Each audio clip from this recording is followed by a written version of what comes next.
Okey ni dia tuan-tuan ya. Kalau tuan-tuan datang ke Jalan Pandang Tembak Teluk Intan, ni dia restoran Soto Sri Sayang. Oh memang sedap tempat ni. Kita Boleh datang, boleh datang di restoran Soto Sri Sayang di Jalan Padang Tembak, Teluk Intan.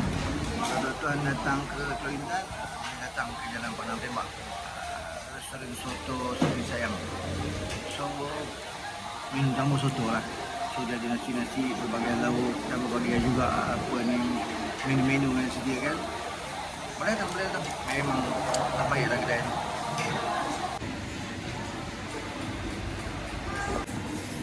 Ambil pecal sikit. Ni pecal Jalan Padang Tembak.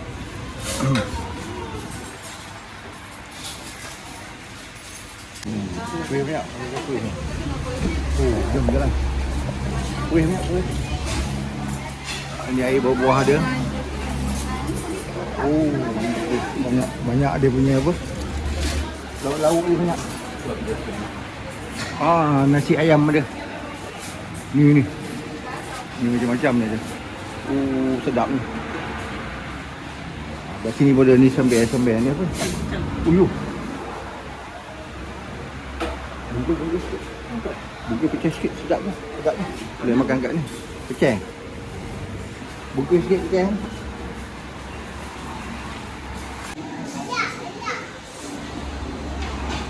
Okey, kita makan soto. Ni kita buat dari Teluk Intan. Apa nama kedai lupa dah.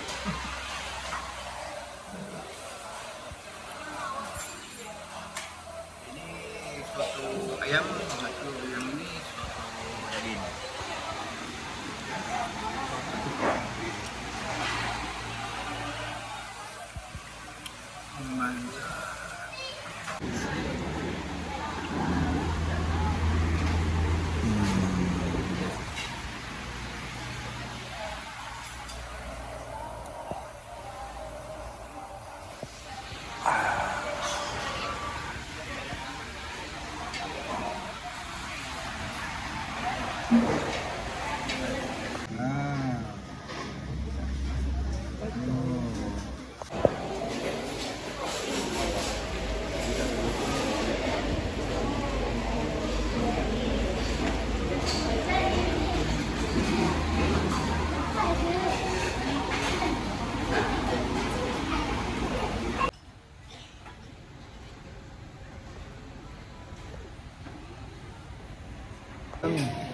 Oh, acah buah.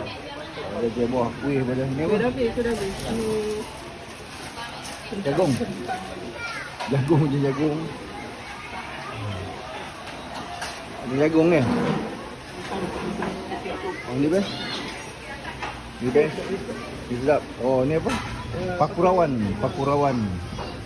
Jangan ada pakurawan. Ni lauk apa ni? Keli masak lemak. Macam goreng. Ni apa ni?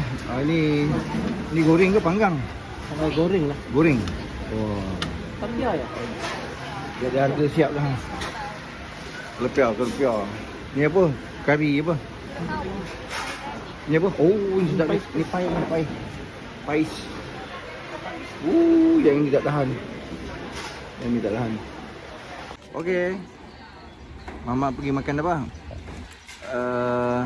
Restoran Soto Sri Sayang. Sedap.